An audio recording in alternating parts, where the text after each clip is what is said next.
पता उसको लगा कि कोई दरवेश आ रहा है, कोई बाबा आ रहा है, कोई फकीर आ रहा है, कोई अल्लाह वाला आ रहा है। तो अपने बेटे से पृथ्वीराज चौहान से कहने लगी है, बेटे एक अल्लाह वाला आ रहा है, एक फकीर आ रहा है। कहा तो अम्मा क्या हुआ, कोई फकीर अगर आ रहा है क्या फर्क पड़ता है। पृथ्वीराज चौहान की मां ने कहा था, बेटे लाइट हल्का मत ले, आसान न समझ। कहने लगी है, बेटे जो आने वाला आ रहा है, जो दरवेश आ रहा है, कहती है वो बड़ा पावरफुल है, वो आएगा तो तेरी सारी हुकूमत तबाह हो जाएगी, तेरी सारी सल्तनत खत्म हो जाएगी, तेरी सारी हुकूमत को वो फकीर अकेला तबाह बर्बाद कर देगा। अल्लाह अल्लाह इतना सुना, कहने लगा अम्मा ये कैसे पॉसिबल है, एक अकेला कोई बुजुर्ग आए, एक अकेला कोई फकीर आए, और भला कैसे मेरी सल्तनत को खत्म कर सकता है, कैसे मेरी हुकूमत को खत्म कर सकता है। माने का बेटा मेरी बात मान ले, मुझे मेरे इल्म ने बता दिया है जो आ रहा है बड़ा पावरफुल है।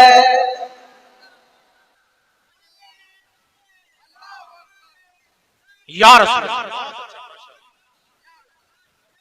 जिंदाबाद, माशाअल्लाह।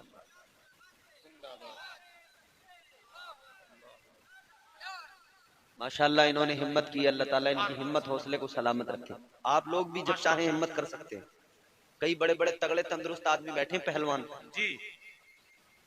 सुनिए, आ गए कहां, मुल्तान, इधर इसको खबर मिल गई। इसने क्या किया, जादूगरों को बुलाया। इस्लाम के मुकाबले में हमेशा जादूगरों को बुलाया गया है, हक के मुकाबले में हमेशा जादूगरों को बुलाया गया है। आज भी कितने जादूगर नजर आते हैं, ट्रिकबाज लोग नजर आते हैं। देखिए ना तुमने सोशल मीडिया पर झुंड के झुंड बैठे हैं, सर का दर्द खत्म, देखा होगा। कह रहे मैं प्रमाण देता हूं, खत्म हो गया। तो वो कह रहा है नहीं भाई अभी भी हो रहा है। बोले नहीं नहीं मशीन से नाप लो। डॉक्टर आज तक हैरान है, ऐसी मशीन है कौन सी जो दर्द को नापती हो कि इस वक्त सर में दर्द है कितना। ब्लड प्रेशर नापने वाली मशीन तो है, ये दर्द नापने वाली मशीन अभी मार्केट में नहीं आई। और मजे की बात यह है कि आवाजें मुंह से निकाल निकाल के लोग दर्द भगाने की कोशिशें कर रहे हैं। कोई जो है चिट्ठी पर्ची खोल रहा है, कोई कुछ कर रहा है, कोई कुछ कर। बड़े लोग अपने अपने सब दिखा रहे हैं ना, ट्रिक, जादू, अपने ड्रामे, फनकारियां। मगर मेरे अजीजों, मेरे मुसलमान भाइयों, एक बात गौर से सुन लेना। इस्लाम तुम्हारा मेरा मजहब न ट्रिक की जरूरत इसे है, न जादू की जरूरत इसे है, न किसी की कलाकारी की जरूरत है, न इसे हाथ की सफाई की जरूरत है। याद रखना, ये मुस्तफा जाने रहमत ने जो मजहब अता किया, जो अल्लाह ने हमें दीन दिया है, ये इतना सच्चा, इतना सुथरा, इतना पाकीज़ा मजहब है कि जादूगर तो इससे घबरा के भागते हैं, ट्रिक वाले तो खुद घबरा के भागते हैं, ये हाथ की सफाइयां वाले ये सारे के सारे घबरा जाते हैं। क्योंकि तारीख गवाह है, जादू चाहे जितना बड़ा हो, मेरे आका ने ऐलान कर दिया और बता दिया, और कुरान ने भी बता दिया। जादूगरों ने मेरे आका को भी जो है जादू की लपेट में लिया, ताजदारे मदीना पे जादू किया। मेरे मुस्तफा जाने रहमत पर जब जादू किया गया, अल्लाह का कलाम आ गया, रब का पैगाम आ गया, कलाम खुदा उतर गया। कुरान मजीद का 30वां पारा, आपको जो आखिर की 2 सूरतें नजर आती है, अल्लाह अकबर कबीरा, तो वो सूरत नाजिल हो गई। जब कुरान पढ़ा गया, जादू खत्म हो गया। तो कल भी जादू कुरान के मुकाबले ठहर न पाया, आज भी ये जादू और ट्रिक और हाथ की सफाई ठहर नहीं पाएगी। अल्लाह अकबर कबीरा, गौर फरमाइए। सूडान से जादूगर को बुलाया और पृथ्वीराज चौहान ने कहा कि सुनो सुनो, मेरी माँ एक काहिना है, इसने मुझे बताया है कोई बाबा भारत में आने वाला है, कोई दरवेश आने वाला है, कोई कलंदर आने वाला है। जरा एक काम करो, अपने जादू के जरिए पता लगाओ, जरा एक स्केच बनाओ, एक खाका बनाओ, एक तस्वीर बनाओ, ताकि पता लग जाए आने वाला कौन है। को जब पता लग जाएगा तो हम पहरा लगाएंगे, हम जासूसों को लगाएंगे, हम उसे गिरफ्तार करके लाएंगे। कहता है गिरफ्तार करेंगे, फिर हम उसको कैद में डालेंगे, सजाएं देंगे। मगर जानता नहीं था भेजने वाली जात मुस्तफा की है। एक पृथ्वीराज चौहान नहीं, 1000 भी आ जाते, 1 लाख भी आ जाते, मेरे गरीब नवाज को कोई रोक नहीं पाता, इसलिए कि मेरे गरीब नवाज को नबियों के इमाम ने भेजा है। बहुत अच्छा, माशाअल्लाह। फानूस बन के जिसकी हिफाजत हवा करे, बोल दीजिए ना सुभान अल्लाह। सुभान अल्लाह। पीछे वाले जरा कुछ सुस्त नजर आ रहे हैं, आप भी बोल सकते हैं सुभान अल्लाह। सुभान अल्लाह। फानूस बन के जिसकी हिफाजत हवा करे, वो शम्मा क्या बुझे जिसे रोशन खुदा करे। ख्वाजा गरीब नवाज हिंदुस्तान में आ गए, मुल्तान पहुंच गए। अब इन्हें जब जादूगरों ने स्केच बनाकर दिया, तस्वीर बनाकर दी कि ये हैं। एक शख्स था राम प्रकाश, उसका नाम था, जासूस था। जासूस ने कहा कि ठीक है। राजा ने उससे कहा, पृथ्वीराज चौहान ने कि तुम जाओ गिरफ्तार करके लाओ, पकड़ के लाओ, जासूसी करो। राम प्रकाश जासूस चला, राम प्रकाश गया मेरे ख्वाजा गरीब नवाज को गिरफ्तार करने के लिए, पकड़ने के लिए, समझ रहे हो। अब जब गया, पता लगाते लगाते, जासूसी करते करते करते करते, पता लगाते लगाते, जानते हो उसे पता लगा कि मुल्तान में है। पहुंच गया मुल्तान। राम प्रकाश जासूस मुल्तान पहुंच गया तो ख्वाजा गरीब नवाज के मुरीदों का भेष बना लिया, मुसलमानों का हुलिया इख्तियार करके भेष मुसलमानों का बनाकर ख्वाजा गरीब नवाज के मुरीदों में शामिल हुआ और उनके साथ में ख्वाजा की बारगाह में चला गया। बारगाहे गरीब नवाज में चला गया। उधर ख्वाजा गरीब नवाज दीन की तबलीग कर रहे हैं। ये पहुंच गया, आपके हाथों पे जाकर मुरीद हो गया। मगर ये तो इसका एक दिखावा था ना, आया तो कत्ल करने था माज़अल्लाह।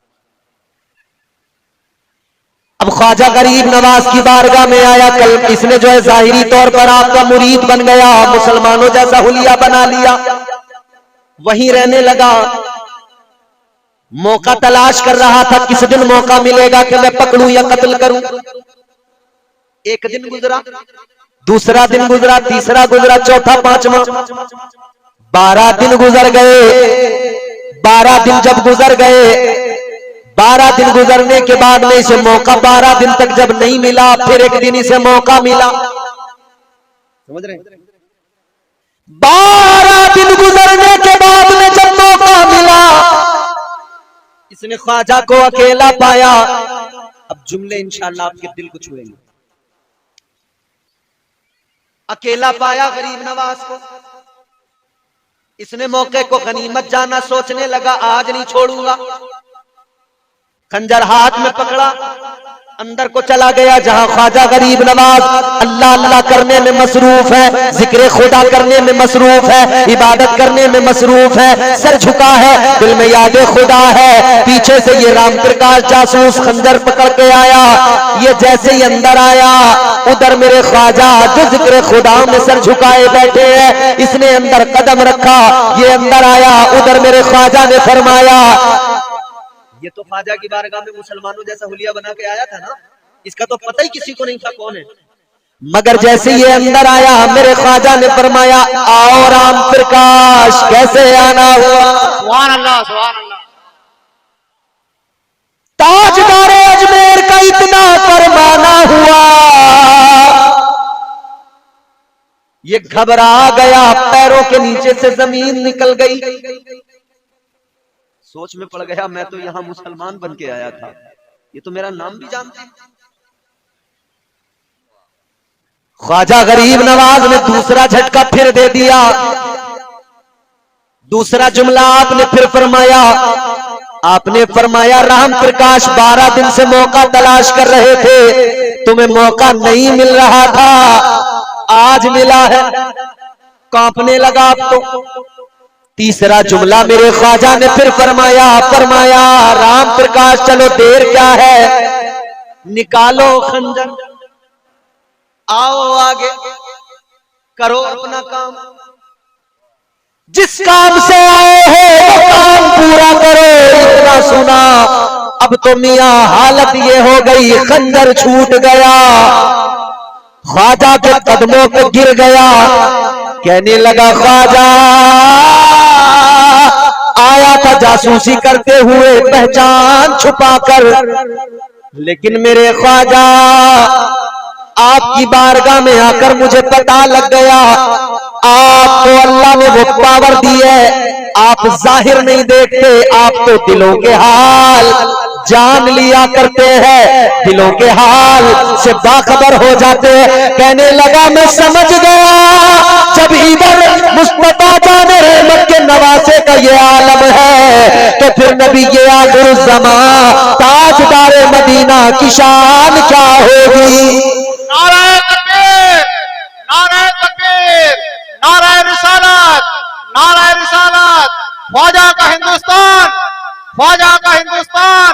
मुफ्ती इम्तियाज साहब बरकाती, मुफ्ती इम्तियाज साहब बरकाती। नाराए तकबीर, नाराए रिसालत। सुभान अल्लाह। यहां वही फैजान ख्वाजा का बरस रहा है, बोलो ना सुभान अल्लाह। यहां वही चिश्ती फैजान बरस रहा है। जानते हो मेरे अजीजों, फिर देखो ख्वाजा गरीब नवाज की बारगाह में जब वो कदमों पे गिरा, उसने कहा अब मैं आपके कदमों पे गिरा हूं, जान गया हूं हक क्या है बातिल क्या है। कहने लगा है गरीब नवाज अब मुझे कलमा पढ़ा दीजिए, मुस्तफा का गुलाम बना दीजिए, अपने मुरीदों में शामिल फरमा लीजिए। फिर मेरे ख्वाजा ने कलमा पढ़ाया, उसे मुसलमान बनाया, राम प्रकाश नाम था, अब मेरे ख्वाजा ने नाम बदल दिया, अब नाम रखा जियाउद्दीन। क्या नाम रखा? जियाउद्दीन। बारगाहे मुस्तफा ताजदारे मदीना वाली कायनात से हुक्म पाकर ख्वाजा गरीब नवाज चले थे ना, तो फिर यकीनन हिंदुस्तान में कामयाब ही होना था, क्योंकि मेरे अल्लाह का वादा है, अल्लाह ने फरमाया है महबूब आपका पूरी दुनिया में डंका बजेगा, पूरी दुनिया में आपका जिक्र होगा, पूरी दुनिया में इस्लाम नजर आएगा। इन औलिया ने पूरी दुनिया के अंदर दीन फैलाया, सहाबा ने दीन फैलाया। मुस्तफा जाने रहमत तो मक्का शरीफ में पैदा हुए, हिजरत करके मदीना आ गए, मगर आज पूरी दुनिया में देखो मुस्तफा के दीवाने मौजूद हैं, पूरी दुनिया में देखो मुस्तफा के गुलाम मौजूद। हमें फख्र है इस गुलामी पर, हमें नाज है इस गुलामी पर। अल्लाह अकबर। तो कभी भी आप मायूस ना हो, बल्कि याद रहे इस्लाम था, इस्लाम है, इस्लाम रहेगा। कुरान था, कुरान है, कुरान रहेगा। पूरी दुनिया में कयामत तक मेरे आका का नाम रहेगा, इसलिए कि कल दुनिया कब बनी है बाद में, मगर मुस्तफा का नूर पहले अल्लाह ने पैदा किया है। वो नूर अव्वल भी है, नूर आखिर भी है। अल्लाह ताला ने उनको ये शान अता फरमाई, अल्लाह ताला ने अपने महबूब के जिक्र को बुलंद फरमा दिया। ताजदारे बरेली इमाम अहले सुन्नत सरकार आला हजरत ने इसीलिए तो ऐलान फरमाया, सबसे औला वाला हमारा नबी, सबसे बाला वाला हमारा नबी, अपने मौला का प्यारा हमारा नबी, दोनों आलम का दूल्हा। आवाज उस आदमी की आ जाए जिसका यकीन है इन बातों पर कि हाँ हमारा नबी दोनों आलम का दूल्हा है, दोनों आलम का दूल्हा हमारा नबी। खल्क से औलिया, औलिया से रसूल और रसूलों से आला हमारा नबी। कितना आला, खुदा की कसम। उनके जैसा कोई कौनैन में आया ही नहीं, तभी कैसे जब अल्लाह ने बनाया ही नहीं, ऐसा कोई महबूब हुआ है न कहीं है, बैठा है चटाई पे मगर अर्श नशी है। अल्लाह अकबर कबीरा।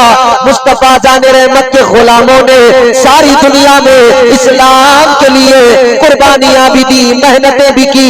मुस्तफा जाने रहमत की गुलामी कदम भरने वालों, आज हमें और आपको भी चाहिए अपने मुसलमान होने पर फख्र करते हुए अल्लाह ऐलान दुनिया को बताया करे, शर्माना कभी नहीं है। अलग ऐलान बताना है कि अल्हम्दुलिल्लाह हम मुस्तफा जाने रहमत के गुलाम हैं।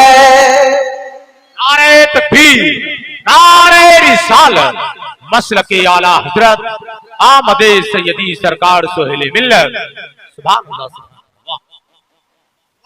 सरकार गरीब नवाज की बात मैंने की ना, और जरा से सुनिए, फिर मुल्तान से सरकार गरीब नवाज चले। देखो, हक को रोकने वाले बहुत होते हैं। आप सही रास्ता इख्तियार करेंगे ना, सही रास्ता चुनेंगे, सिरात मुस्तकीम के मुसाफिर बनेंगे, बड़े रोकने वाले आएंगे। दीन के रास्ते पे आप दीन की राहों पर चलेंगे, हक राह को अपनाएंगे तो बड़े रोकने वाले आएंगे। और सबसे बड़ा रोकने वाला जानते हो, ये शैतान सबसे पहले आएगा। हर जगह आता है, गड़बड़ करता है, हर जगह आता है, रोकने की कोशिश करता है, क्योंकि हमारा बहुत बड़ा दुश्मन है। कितना बड़ा दुश्मन है, अल्लाह ने कुरान में इसकी दुश्मनी का जिक्र करके बता दिया। इंसानों समझ जाओ। परवरदिगारे आलम ने फरमाया, इन्नश शैतान लिल इंसानी अदुव्वुम मुबीन। अल्लाह ने फरमाया, बेशक शैतान इंसान का खुला दुश्मन है। शेख का मालिक खुदा की कसम सारा मसला ही खत्म हो जाता है। मुश्किल है, परेशानी है, या अल्लाह तू ही है सुपर पावर, तेरे हवाले, तेरे सुपुर्द। कोई भी बड़े से बड़ा मामला हो जाए, सुपुर्द खुदा कर दो अपने मामले को, अल्लाह है। हमारे वालिद साहब हमें ये जुमला बहुत बचपन से सिखाते रहे। उन्होंने कहा, बेटे अल्लाह है। मुश्किल वक्त में भी उन्होंने यही कहा, अल्लाह है। फिर अल्लाह ने फरावानी दी, तब भी हमारा यही बिल्कुल मजबूत यकीन कि अल्लाह है। जो कुछ भी हो अल्लाह के सुपुर्द। या अल्लाह तू चाहे तो सब कुछ हो जाए, तू ना चाहे तो हम पूरा एड़ी चोटी का जोर लगा लें, कुछ नहीं हो सकता। बेशक सच्ची बात। फिरौन बड़ा ताकतवर था, अल्लाह ने गर्क कर दिया। नमरूद बड़ा ताकतवर था, मुकाबला करना चाहता था परवरदिगार से। किसकी मजाल जो अल्लाह से मुकाबला करे, अल्लाह ने फरमा दिया और दुनिया को बता दिया, ऐ दुनिया वालों रब की ताकत भी देख लो। वो अल्लाह से मुकाबला करने वाला अल्लाह से क्या मुकाबला करेगा। अल्लाह की मखलूक है मच्छर, एक छोटा सा मच्छर अल्लाह ने भेजा, वो भी लंगड़ा भेजा। उस लंगड़े मच्छर ने नमरूद को मार डाला, नमरूद का दिमाग खा लिया। नमरूद के लिए एक मच्छर काफी हो गया। अल्लाह ने दुनिया को फिक्र दे दी, मिजाज दे दिया।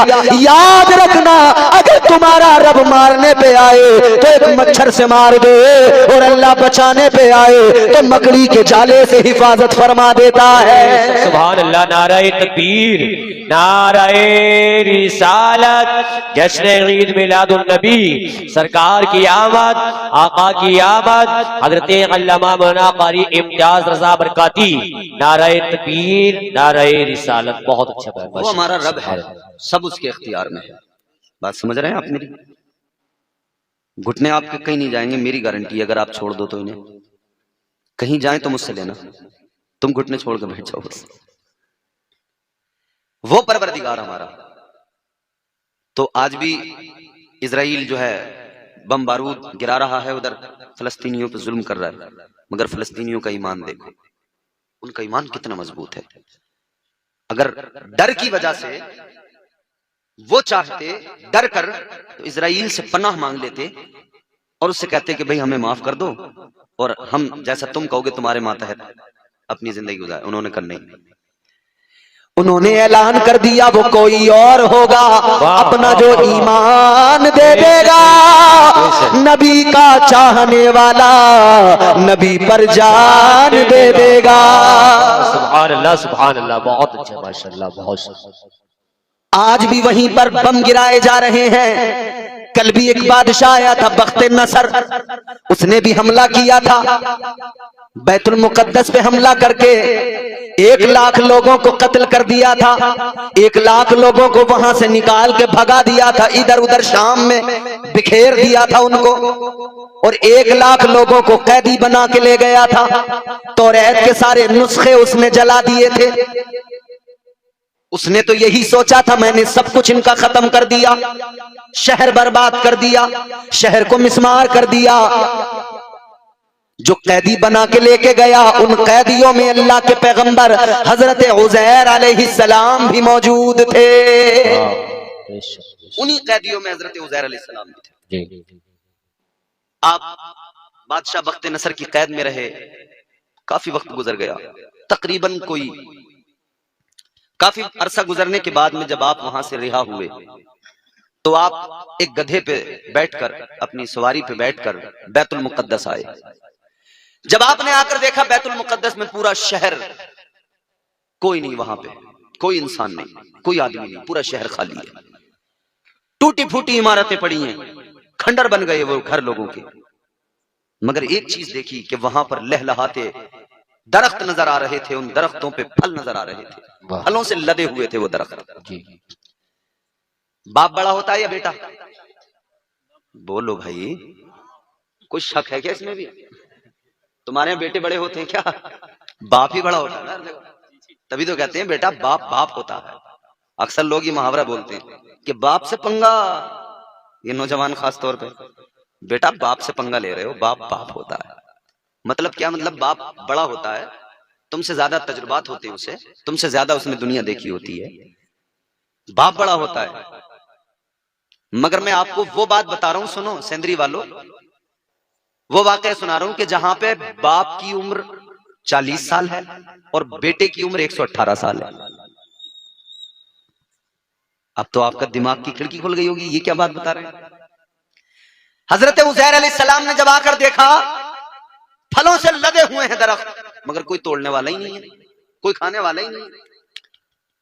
खैर आपने कुछ फल तोड़े, खाए, अंगूर तोड़े, लगे हुए अंगूरों के गुच्छे तोड़े, उनको निचोड़ा, शीरा उनका निकाला, कुछ पिया, कुछ अपनी मश्क में रखा, और आपने अपने गधे को उसको एक दरख्त से एक जगह वहीं पे बांध दिया पास में, और आप दरख्त पेड़ से टेक लगा के आराम करने लगे। मगर उससे पहले आपने अल्लाह की बारगाह में एक जुमला अर्ज किया था।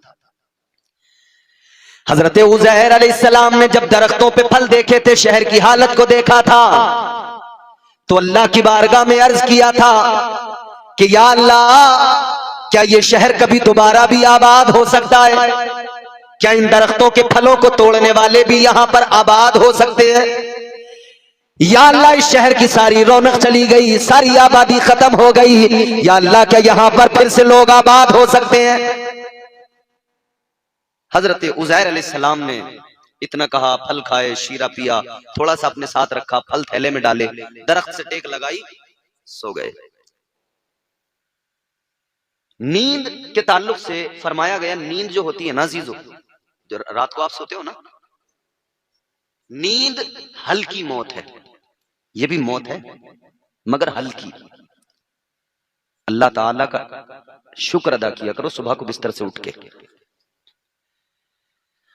आका ने फरमाया, नींद जब इंसान को आती है, गोया ये सबसे हल्की मौत है, वो मर जाता है।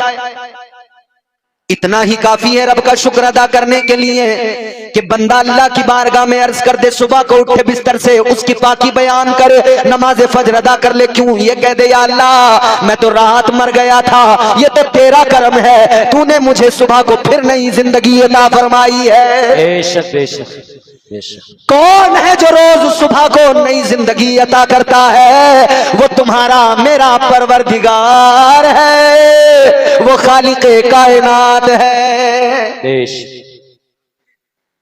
हजरत उज़ैर अलैहिस्सलाम कमर लगाई, दरख्त से आराम करने लगे, नींद आई।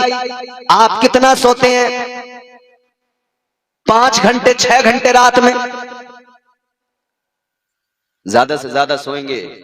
आजकल के नौजवान रात को सोते नहीं है तो जरा दिन में सोते हैं। 3-4 बजे सोए तो 11-12 बजे उठते हैं दिन में, जबकि ये निहायत ही गलत और हमारी बर्बादी का बहुत बड़ा रीजन है। बहुत बड़ा सबब है। लेकिन इंसान कितना सो सकता है आप तसव्वुर करें। 1 दिन, 2 दिन, 3 दिन, 4 दिन, 5 दिन, 6 दिन। हजरत उज़ैर अलैहिस्सलाम पूरे 100 साल तक सोते रहे। कितने दिन? 100 साल। कारी साजिद साहब 100 साल तक सोते रहे। मुफस्सिरीन इकराम ने फरमाया कि अल्लाह ताला ने उनकी रूह को जिस्म से निकाल लिया था, मगर अल्लाह का करम यह था कि अल्लाह ने चरिंदों परिंद और तमाम जानवरों से उनके जिस्म को ओझल कर दिया था नजरों से, किसी को नजर नहीं आता था। जब इनको 70 साल गुजर गए इसी हालत में, तो 70 साल के बाद में एक बादशाह आया, फारस मुल्क से एक बादशाह आया।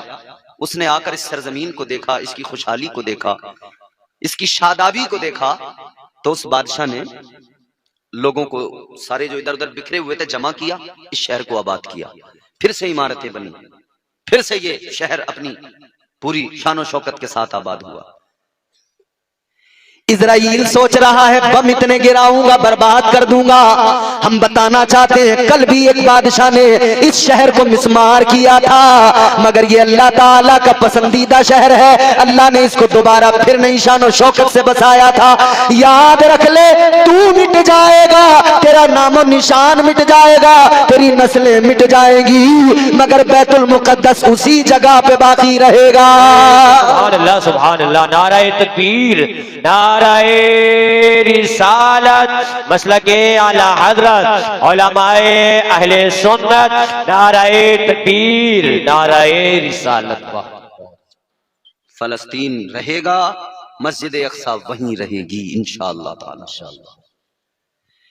ये मस्जिद अक्सा वो है जहां अंबिया अलैहिमुस्सलाम ने अपना वक्त गुजारा, अल्लाह की इबादतें की हैं। ये वो मस्जिद अक्सा है जहां तुम्हारे मेरे आका ने नमाज अदा की, नमाज पढ़ाई, और इक्तिदा में सारे नबी सारे रसूल खड़े थे। सुभान अल्लाह। शबे मेराज हुजूर ने मस्जिद अक्सा में नमाज पढ़ाई है। इक्तिदा में कौन? सारे नबी सारे रसूल। 1,24,000 कमोबेश अंबिया किराम हैं। उन सारे नबियों में 313 रसूल हैं।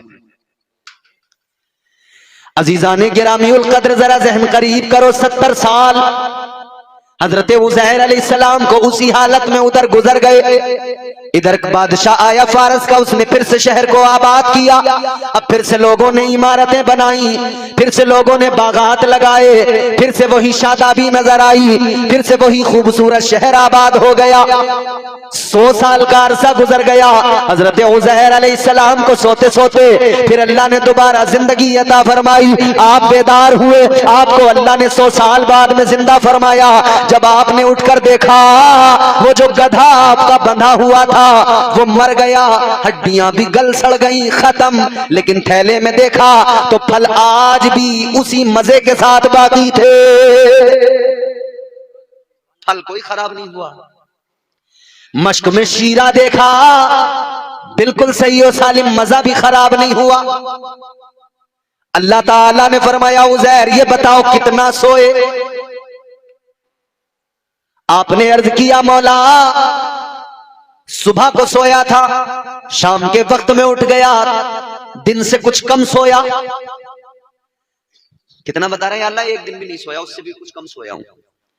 अल्लाह ताला ने फरमाया उज़ैर तुम 1 दिन नहीं 100 साल तक सोते रहे। 100 साल तक तुम्हारे रब ने तुम्हें मुर्दा रखा, और जब अल्लाह ने चाहा 100 साल के बाद में तुम्हारे रब ने तुम्हें दोबारा जिंदगी अता फरमाई है। कौन है जिंदगी और मौत का मालिक? बोलो अल्लाह है। वो चाहे तो 100 साल बाद भी जिंदा कर दे, उसकी मर्जी।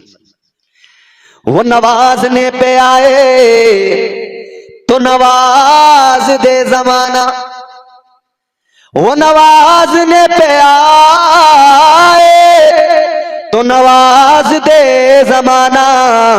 वो करीम ही जो ठहरा तो करम का क्या ठिकाना। गर्दिश में कहा उसके मुकद्दर का सितारा, हो जिसको मयस्सर तेरी रहमत का सहारा।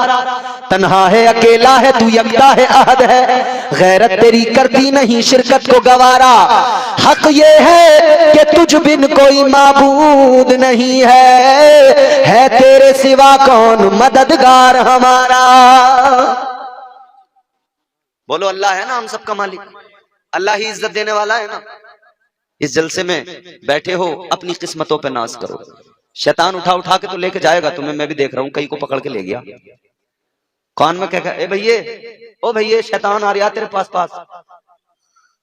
हम ना रुके, अब तो कोई मौलवी पूरा जोर लगा ले, इसके घर तक चला जाए मौलाना इसे पकड़ ले, ये वापस नहीं आने। जो उसके फंदे में एक बार फंसा फिर ऐसा फंसाता है वो, सैयद साहब ताहीद करेंगे, छोड़ता नहीं है, बहुत दूर तक खींच के लेके जाता है। उसका तो काम है बहकाना, मगर तुम तो अल्लाह के बंदे हो, तुम तो समझो कि शैतान से हमें बचना है, वो हमारा दुश्मन है। अल्लाह ताला ने कुरान मजीद में ऐलान कर दिया, इन्ना शैतान लिल इंसानी अदुव्वुम मुबीन। अल्लाह ने फरमाया बेशक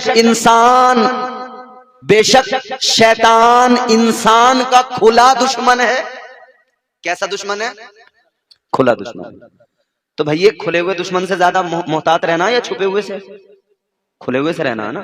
तो शैतान खुला हुआ है, इससे बच के रहो, इससे नहीं बचे ना कहीं का नहीं छोड़ेगा। परवरदिगारे आलम खालिक कायनात की शान देखो, अल्लाह का करम देखो। हजरत उज़ैर अलैहिस्सलाम 100 साल अल्लाह ने फरमाया, ए उज़ैर अब अपने रब की शान जरा देखो, गधा तुम्हारा मर गया, हड्डियां भी गल सड़ गई, मगर देखो तुम्हारा मौला तुम्हारा परवरदिगार कैसे जिंदगी अता करता है। अल्लाह ने फरमाया, ए उज़ैर आवाज लगा के कह दो अल्लाह का हुक्म है, ए मेरे गधे की हड्डियों जमा हो जाओ, गोश्त पहन लो।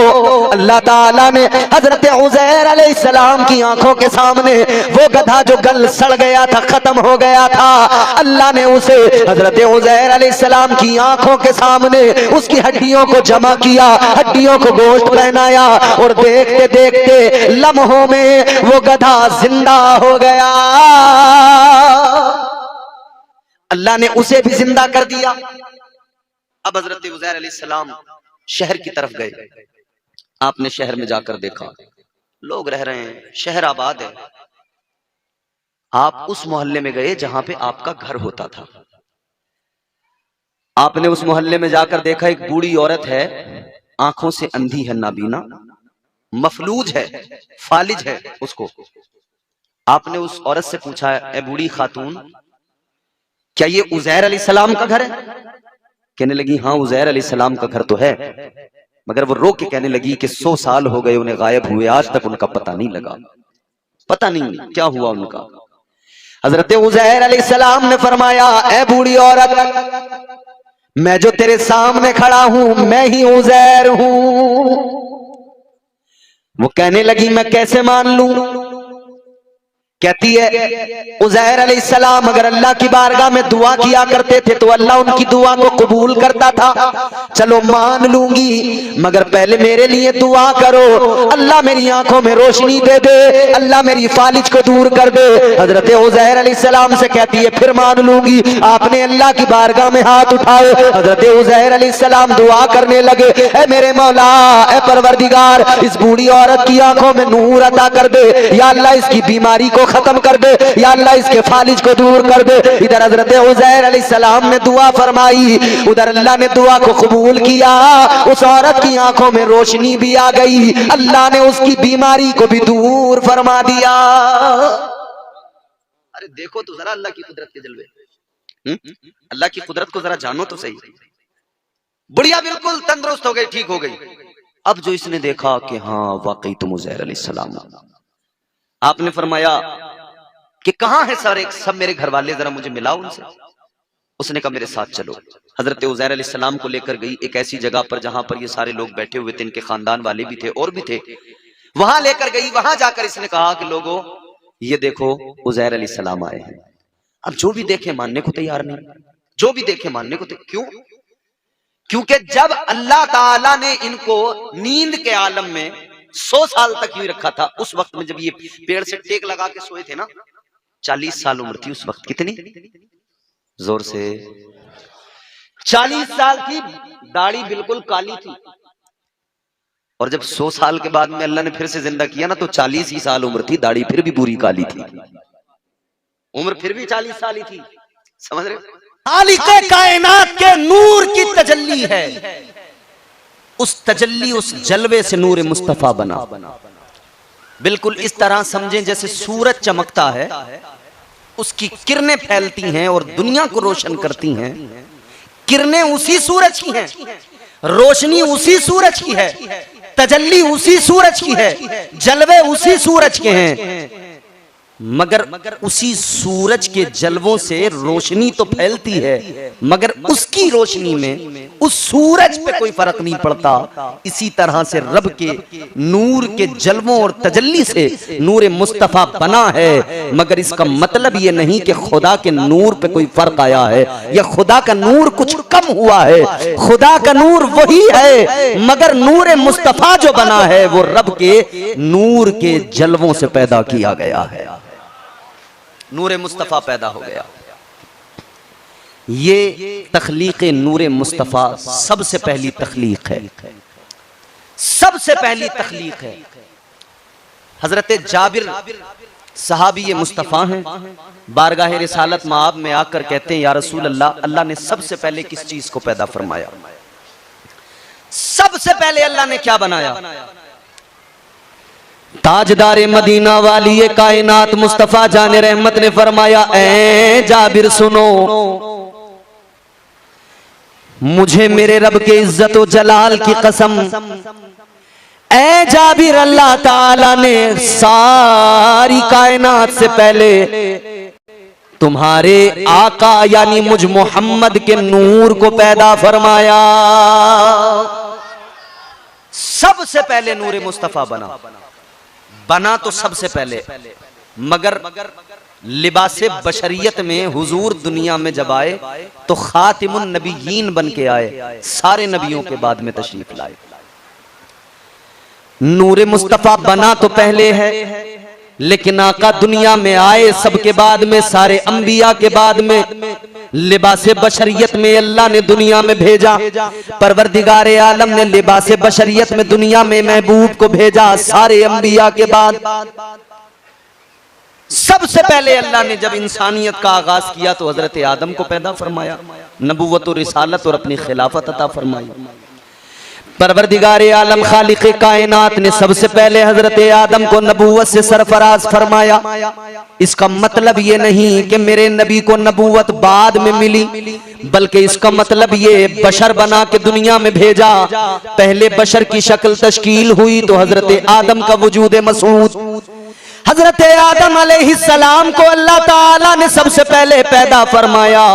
इंसान सबसे पहले हजरत आदम, बशर सबसे पहले हजरत आदम, मगर मेरे आका उनसे भी पहले नबी, क्योंकि नबूवत मुस्तफा उस वक्त से है जब से नूर मुस्तफा को अल्लाह ने पैदा फरमाया, जब से तख्लीक हुई नूर मुस्तफा की। इसीलिए तो मेरे आका ने ऐलान फरमाया, ताजदार मदीना ने फरमाया, तुम्हारे मेरे आका ने ऐलान फरमाया, मुस्तफा जाने रहमत ने फरमाया, इमामुल अंबिया ने फरमाया, मैं तो उस वक्त भी नबी था जब हजरत आदम मिट्टी और पानी के दरमियान थे।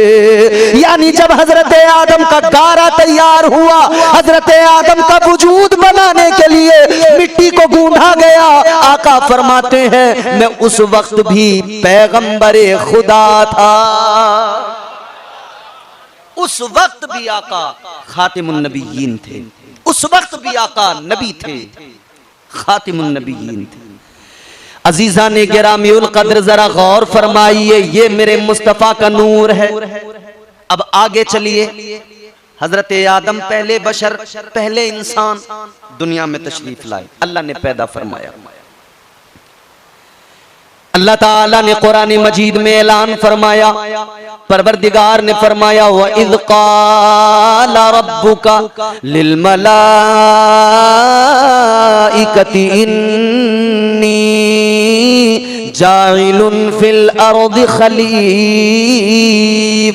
परवरदिगारे आलम ने फरिश्तों से फरमाया, ऐ मेरे फरिश्तों, मैं जमीन में अपना खलीफा बनाने वाला हूं। परवरदिगारे आलम ने ऐलान फरमा दिया, ऐ मेरे फरिश्तों, मैं जमीन में अपना खलीफा बनाने वाला हूं। अच्छा, यहां भी एक बात बड़ी काबिल गौर है। आपको मेरी बात समझ में आ रही है? अल्लाह ने फरिश्तों से तख्लीक आदम से पहले फरमाया था कि मैं जमीन में अपना खलीफा बनाने वाला हूं।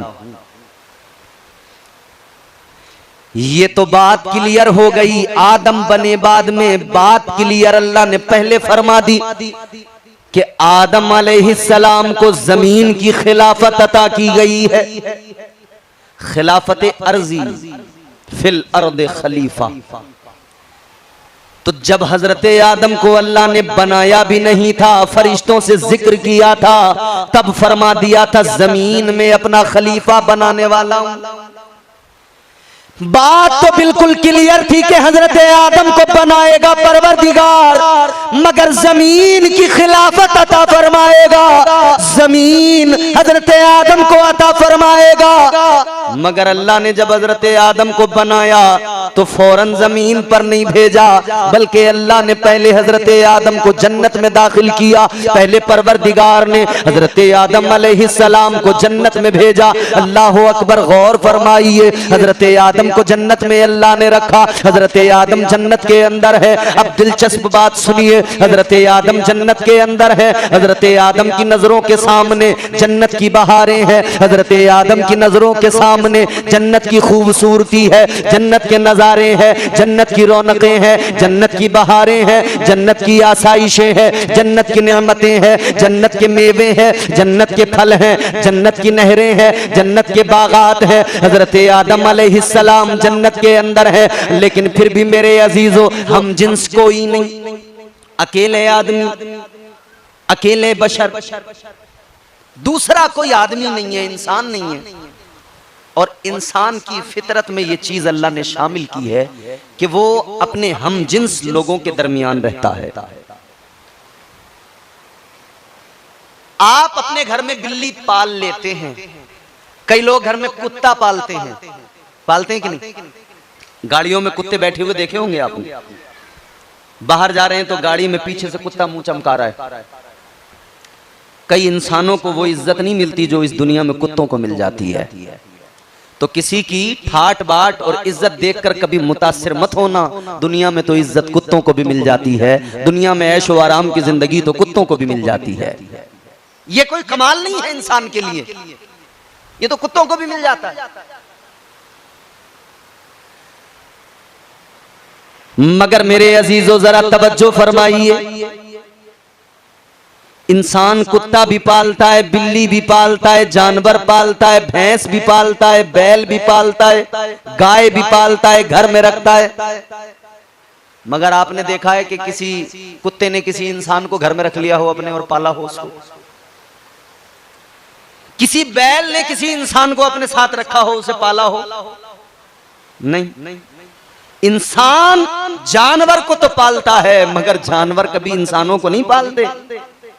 जानवर इंसानों को, तो इंसान उसकी फितरत है, रहेगा इंसानों में। और जानवरों में ये बात है कि कोई इंसान अपने साथ लेकर चला जाए, अपने घर में रख ले, तो वो वहीं रहने लगता है, पूरी जिंदगी वहीं पे रह लेगा, पूरी जिंदगी वहीं गुजार लेगा। लेकिन इंसान जानवरों के दरमियान अकेला क्या रह सकता है? दूसरी मखलूक के साथ अकेला नहीं रह सकता। उसे हम जिन्स चाहिए, इंसान इंसान में रहेगा। ये फितरत में अल्लाह ने बात रखी है। हजरत आदम अलैहिस्सलाम जन्नत के अंदर हैं, मगर अकेले हैं, हम जिन्स कोई नहीं, तो दिल नहीं लगता।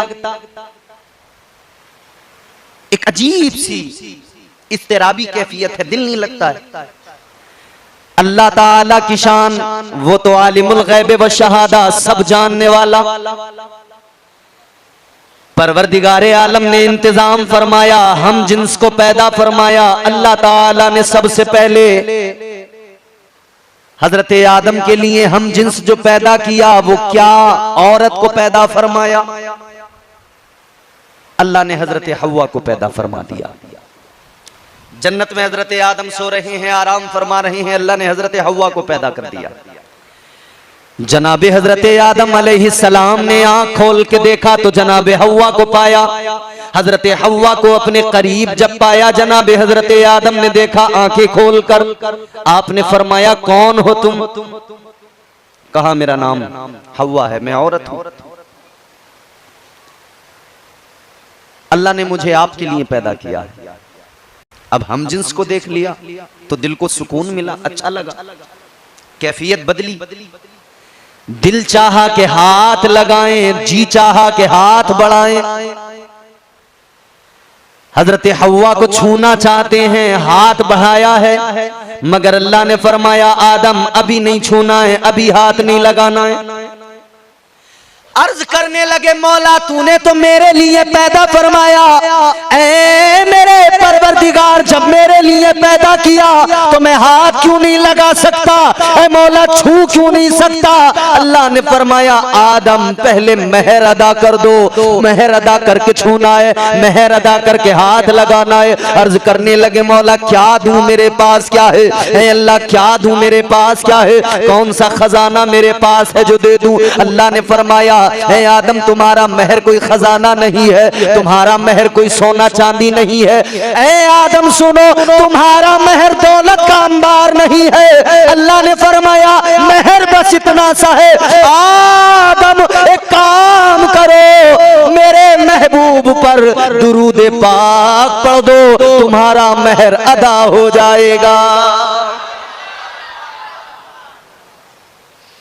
तो अभी इंसानियत का आगाज है, मगर चर्चा मेरे मुस्तफा का हो रहा है। सबसे पहले नूरे मुस्तफा को बनाया, फिर अल्लाह ने चर्चा सबसे पहले जब तख्लीक इंसान की तो चर्चा भी महबूब का कर दिया।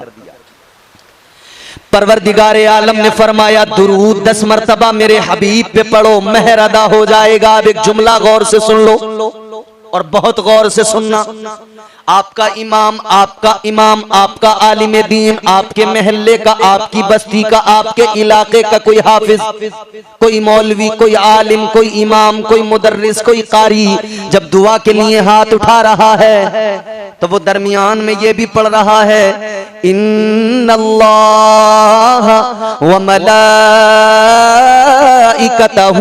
युसल्लूना अलन नबी या अय्युहल्लज़ीना आमनू सल्लु अलैहि व सल्लिमू तस्लीमा।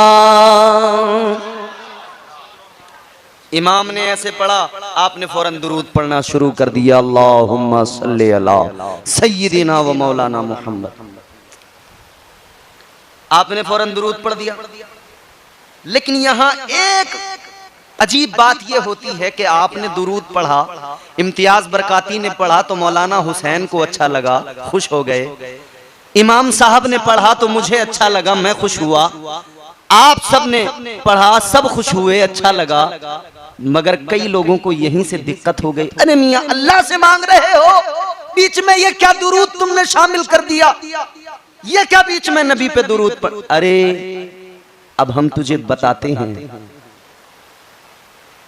अगर दुरूद बीच में शामिल न हो तो तेरा तो वजूद ही खतरे में पड़ जाए।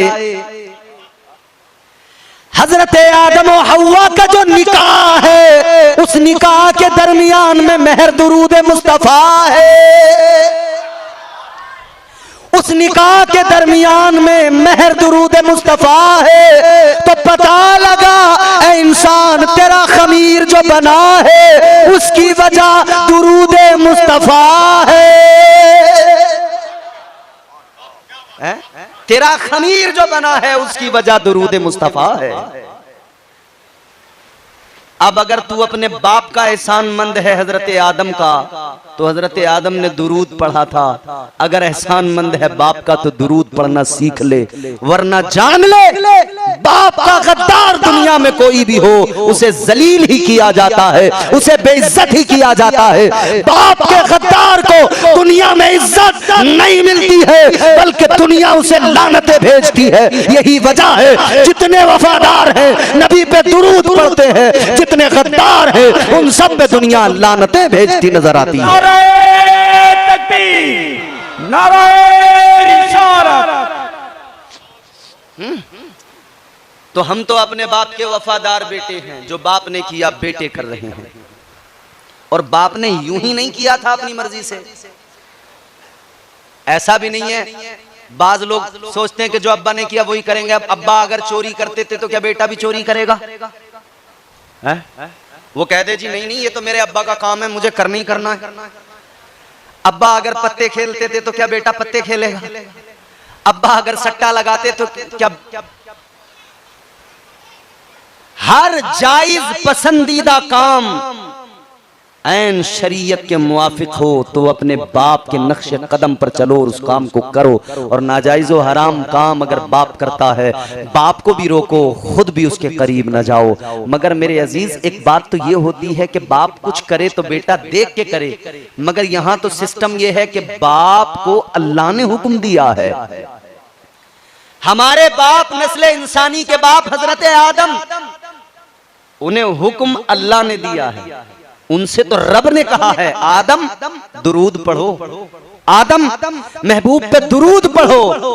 तो हुक्म खुदा पाकर जनाबे आदम ने दुरूद पढ़ा है और बाप को देखकर बेटों ने तरीका अपनाया है। हुक्म बाप के लिए आया और बेटों के लिए बरकरार है क़यामत तक के लिए। तो इंसानियत जब तक कायम है, इंसानियत जब तक दुनिया में है, इंसान जब तक दुनिया में है, इंशाअल्लाह हर हाल में मेरे मुस्तफा पर दुरूद पढ़ा जाता रहेगा। क़यामत ता क़यामत दुरूद नबी पे पढ़ा जाएगा, पढ़ा जाता रहेगा। सलाम नबी पे पढ़ा जाता है, पढ़ा जाता रहेगा।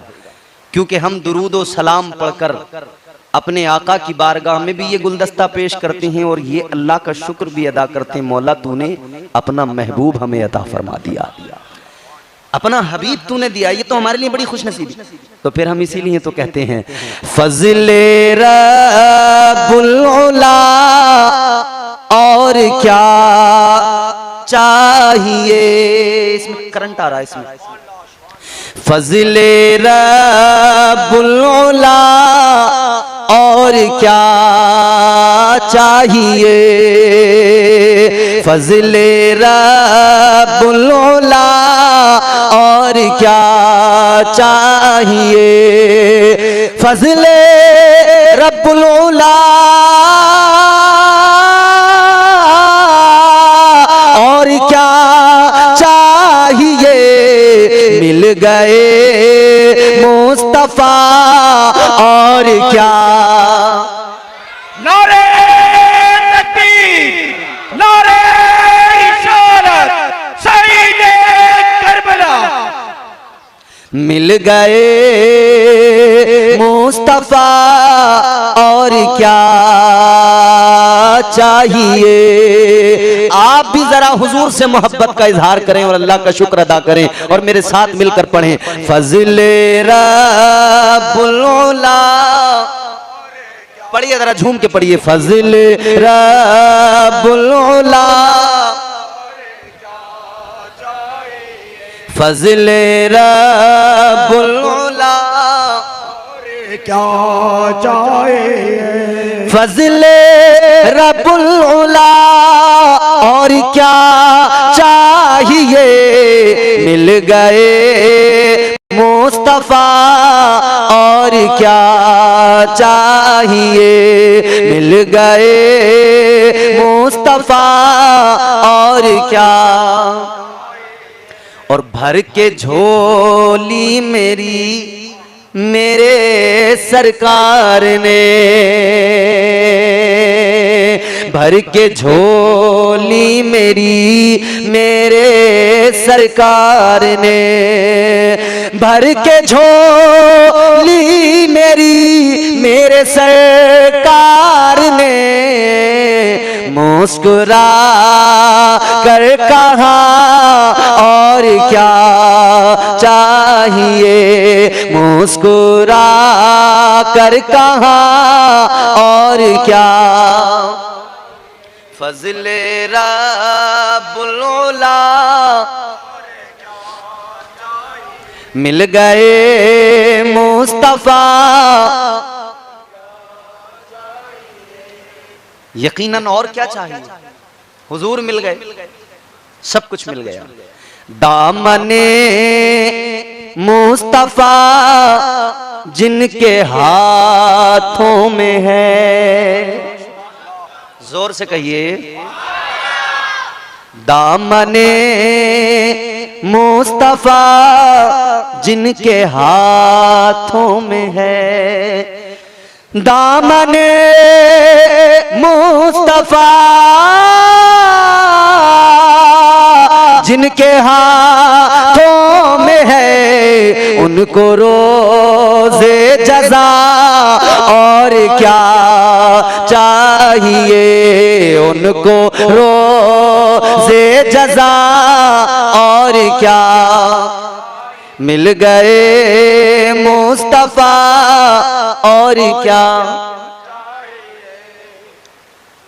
अल्लाह ताला ने इंसानियत का आगाज हुआ और जिक्र मुस्तफा शुरू, हुजूर का चर्चा शुरू। हुजूर दुनिया में आए बाद में है, लिबास बशरियत में चर्चा पहले होने लगा, जिक्र पहले होने लगा, डंके पहले बजने लगे। अच्छा, यहां पर एक लम्हे के लिए आपको रोककर एक और बात मैं करता हूं आपसे। अल्लाह ने हजरत आदम को पैदा किया, जन्नत में रखा, हजरत हव्वा को पैदा किया और फिर अल्लाह ने फरमाया वकुलना या आदम उस्कुन अंता व ज़ौजुकल जन्नह। ए आदम व हव्वा, हजरत आदम को हुक्म दिया, ए आदम अपनी बीवी के साथ जन्नत में रहो।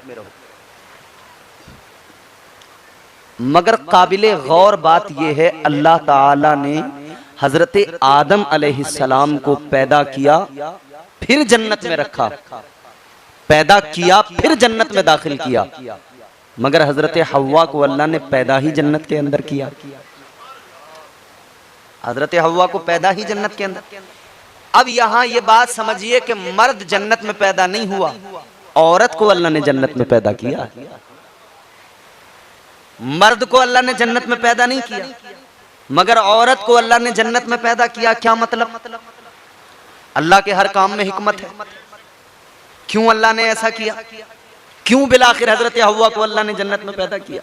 पहली औरत है कायनात की, पहली खातून है। जरा सी आवाज बढ़ाइए, पहली औरत है, पहली खातून है। बहुत अच्छा माइक है आपका, मशीनें वशीनें अच्छी हैं, अल्लाह आपके काम में बरकतें अता फरमाए। पहली खातून है, पहली औरत है हजरत हव्वा।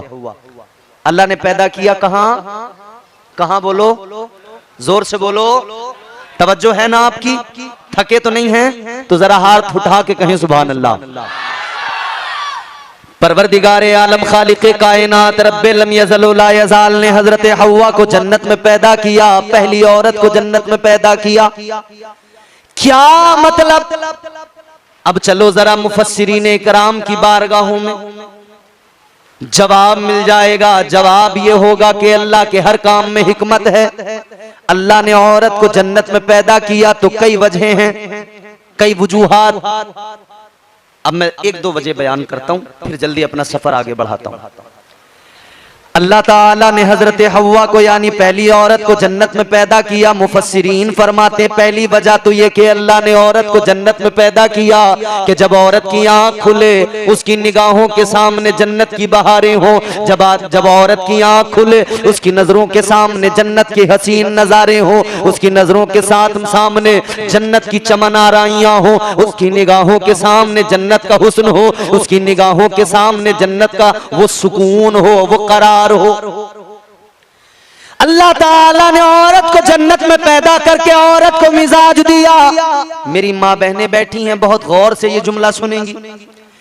परवरदिगार आलम ने औरत को जन्नत में पैदा करके ये मिजाज दिया, ऐ औरत तुझे जन्नत में पैदा किया गया है, अब जरा जन्नत को देख ले, जन्नत की बहारों को देख ले, जन्नत की आसाइशों को देख ले, जन्नत के हुस्न को देख ले, जन्नत के नजारों को देख ले, जन्नत का सुकून देख ले, जन्नत का इत्मीनान देख ले, जन्नत का करार देख ले। किस लिए मौला? तो जवाब ये, इसलिए ऐ औरत तुझे दुनिया में जाना है, जमीन पे एक घर बसाना है, किसी की ज़ौजियत में आना है। ऐ औरत जान ले, आज जन्नत का इत्मीनान सुकून करार देख के जा, आज आँख खोल के जन्नत के नजारे देख कर जा, ताकि तू दुनिया में जब अपना घर बसाए, अपना घर बनाए, तो उस घर को जन्नत का नमूना बना देना। अल्लाह ने मिजाज दे दिया औरत को जन्नत में पैदा करके कि तू दुनिया में जो अपना घर बसाएगी ना, उसे जन्नत का नमूना बना देना। मगर भाई अब हालात ऐसे हो गए, मिजाज तो अल्लाह ने दिया था कि अपने घर को जन्नत का नमूना बनाना, मगर औरतों ने अब घर को बना कुछ और ही दिया, कुछ और ही बना दिया मियाँ। अब हालत बड़ी खराब है मियाँ। जब भी फेसबुक खोलो, जब भी कोई सोशल मीडिया प्लेटफॉर्म पर जाओ, तो कभी नीला ड्रम दिखाई देता है, कभी सूटकेस दिखाई देता है। पता लगता है कि औरतें काट काट के मर्दों को ड्रम के अंदर भर रही हैं, सूटकेस में भर रही हैं। न जाने कितना जुल्म, कितना अत्याचार। हुकूमतें कानून बना रही हैं खवातीन के हुकूक के लिए, अच्छी बात है, बनाइए, मगर ऐसे भी कानून न बनाना कि औरतें जालिम बन जाएं। ऐसी भी खुली आजादियां न देना कि फिर ये मर्दों को काट काट कर सूटकेस और ड्रम के अंदर भरने लगे। आप देखो सैकड़ों की तादाद में उन औरतों की सैकड़ों की तादाद है, बल्कि मैं जितना समझ रहा हूं मैं सैकड़ों बोल रहा हूं, ये हजारों की तादाद हो सकती है कि जो औरतें 2, 3, 4 बच्चे हो गए, फिर उसके बाद में अपने शोहरों से तलाक ले रही हैं। कोई अपने शोहर को मार रही है, कोई अपने आशिक के साथ भाग रही है। वजह क्या है? अल्लाह ताला ने औरत को मिजाज तो ये दे के भेजा था, अपने घर को जन्नत का नमूना बना देना। इस औरत ने घर को कुछ और बना डाला, इस औरत ने घर का नक्शा बदल डाला, इस औरत ने घर के हालात बदल डाले। वजह क्या है?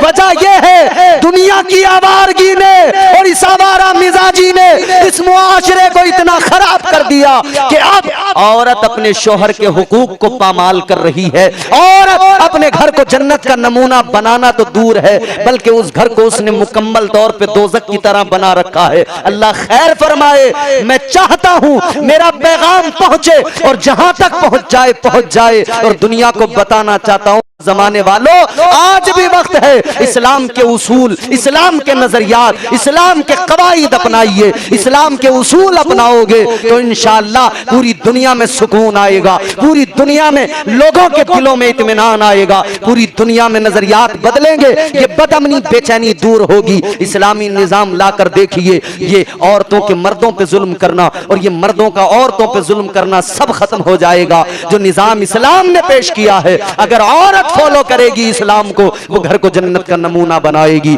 मर्द अगर इस्लाम को फॉलो करेगा तो वो हजरत मौला अली की सीरत को अपनाएगा। उस घर का हाल देखोगे तो वो घर जन्नत नजर आएगा, वो घर जन्नत नजर आएगा। अल्लाह खैर फरमाए। बहरहाल आगे बढ़िए, दूसरी वजह बताता हूं। मुफस्सिरीन फरमाते हैं एक दूसरी वजह अल्लाह ने औरत को जन्नत में क्यों पैदा किया। दूसरा रीजन, परवरदिगार आलम ने, अल्लाह ताला ने औरत को जन्नत में ही क्यों पैदा किया। दूसरा रीजन सुनो, अल्लाह ने औरत को मिजाज दिया। अब जन्नत की जब बात चलती है, जन्नत की आसाइशों की बात चलती है, तो फिर जन्नत की बात आती है तो फिर आपने हूरों का जिक्र भी सुना होगा, सुना है? हूरों का तस्किरा भी सुना है ना? आप लोग बड़े भोले मालूम दे रहे हैं, मुझे लग रहा है आप जानती नहीं है हूरें क्या होती हैं। आपके गांव तक ये खबर ही नहीं पहुंची कि हूरें भी होती हैं जन्नत में, नहीं पहुंची खबर। अल्लाह, जन्नत की हूरों का जिक्र आपने सुना होगा और हर आदमी चाहता है मुझे जन्नत में हूरें मिले। चाहता इसलिए है कि दुनिया में औरतों के जुल्म बहुत सह लिए, अब जन्नत में जाएंगे तो कम से कम इन औरतों से छुटकारा मिल जाए और वो जन्नत की हूरें नसीब हो जाए। अच्छा, ये सिर्फ मजहब इस्लाम की बात नहीं, कई लोग इस पे उंगलियां उठाते हैं कि साहब इस्लाम तो यूं कहता है कि 72 हूरें, तो ऐसा नहीं है कि सिर्फ इस्लाम का ये तसव्वुर है। इस्लाम में जो है वो हक है, मगर दीगर मजाहिब को भी आप स्टडी करेंगे, पढ़ेंगे, भले ही लोग फिल्में बना बना कर इस्लाम को बदनाम करने की कोशिश करें, 72 हूर के नाम से फिल्म बनाएं, मगर उनसे हमारा सवाल है 72 हूर के नाम से तो तुम फिल्म बना लोगे, मगर जो वो सैकड़ों और हजारों अप्सराओं का तस्करा है उस पर कब फिल्म बनाने वाले हो? उसके बारे में क्या ख्याल है? मजहबी कदरें अपनी जगह होती हैं, उनको सियासत का पहलू ना बनाया जाए। मजहबी कदरें हैं, हमारा अपना अकीदा है, हमारा अपना लकुम दीनुकुम वलिय दीन, तुम्हारा दीन तुम्हारे साथ, हमारा दीन हमारे साथ, हमारा इस्लाम कहता है, हम उसको मानते हैं, उस पर अमल भी करते हैं। आपका दीन जो कहता है उसे मानिए, मगर किसी के दीन, किसी के मजहब पर कोई उंगली नहीं उठाइएगा, किसी के मजहब को बदनाम करने की कोशिश नहीं कीजिएगा। किसी के दीन धर्म की बात वो जाने, उसके मामलात हैं, वो अपना दीन धर्म खुद समझे, उसको आजादी है। और मुल्क का कानून भी कहता है कि आपको आजादी है मुल्क के अंदर अपनी स्वतंत्रता के साथ रहने की, आपको हक है कि आप किसी भी मजहब को अपनाएं, किसी भी आप मजहब, किसी भी धर्म को फॉलो करें, आपको आजादी है। मगर अजीजों, अब जरा तवज्जो करें, जो मैं बात आपके सामने करने जा रहा हूं, और बात को अभी जरा मुझे शॉर्ट करके फिर आगे तक का सफर है। अजीजों, गौर करो, अल्लाह ने दूसरी वजह क्या है जो औरत को जन्नत में पैदा किया। जन्नत में हूरें भी अल्लाह ने पैदा की। हूरों का हुस्न सुनोगे तो चौंक जाओगे। हूरों का हुस्न क्या है? अल्लाह ने बड़ा हुस्न अता किया है हूरों को। कितना हुस्न अता किया है, कितना हुस्न अल्लाह ने हूरों को अता किया है। आओ मदीने के ताजदार की बारगाह में चलते हैं, ईमान को ताजगी मिलेगी। मुस्तफा का फरमान सुनते हैं। आइए नबी का फरमान सुनिए, उससे पहले कहिए सुभान अल्लाह। ताजदार मदीना वाली कायनात मुस्तफा जाने रहमत ने ऐलान फरमाया, आका फरमाते हैं जन्नत की हूरों का हुस्न ये है, अगर हूर जन्नत की अपना हुस्न दुनिया में जाहिर करे कितना,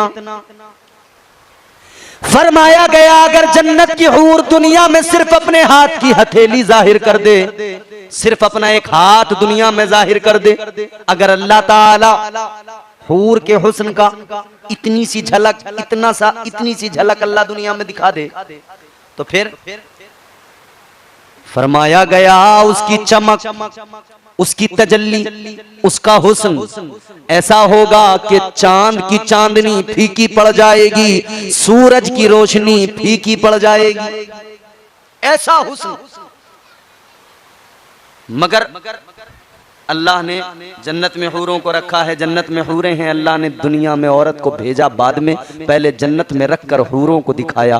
जरा इन हूरों को देख के जा, इनका बनना संवरना देख के जा, इनका सजना संवरना देख के जा, इनका रहन सहन देख के जा। औरत को अल्लाह ने मिजाज दिया, परवरदिगारे आलम ने औरत को मिजाज दिया। ऐ औरत, दुनिया में जा रही है, जाने से पहले तुझे दुनिया में जाना है, घर बसाना है, शादी होगी, तेरा एक खाविंद होगा, शोहर होगा, मगर यहां जन्नत में जरा हूरों को देख कर जा, इनका हुस्न देख कर जा, इनका बनना संवरना देख कर जा, इन्हें देख कर जा, ताकि तू दुनिया में जब किसी की जोजा बने तो इसी तरह से सच संवर के उसके सामने रहना, इसी तरह से बन संवर के उसके सामने रहना, इसी तरह से उसके सामने रहना, ताकि वो तुझे देखे तो उसके दिल को सुकून आए, तेरा शोहर तुझे देखे तो उसके दिल को करार आए। अल्लाह ने मिजाज तो यही दिया था कि तू दुनिया में ऐसे रहना, बन संवर के अपने शोहर के सामने, कि तेरा शोहर तुझे देखे, उसे तुझसे मोहब्बत बढ़े, उसके दिल को सुकून आए, आंखों को ठंडक मिले। मगर अब हालत बदल गई, अब सिस्टम चेंज। आदमी बाहर तो लोगों से हंसता है, बोलता है, घर में आया तो आंखें लाल, गजबनाक, जबकि इसे घर में आके खुश होना चाहिए था। मगर ये अब घर में आके भागने की फिक्र में, निकलूं कैसे घर से, और औरत निकलने नहीं दे रही है, इसे बाहर जाने की लगी हुई है। जब तक बाहर है, दोस्तों में है, लोगों के दरमियान है तो खुश है, घर में आया आंखों में खून उतर आया, कई औरतें तो यही शिकायत कर रही हैं कि इसके पापा को पता नहीं क्या हो गया, जब भी घर में आते हैं गुस्से में ही रहते हैं, जब देखो आंखें लाल ही रहती हैं।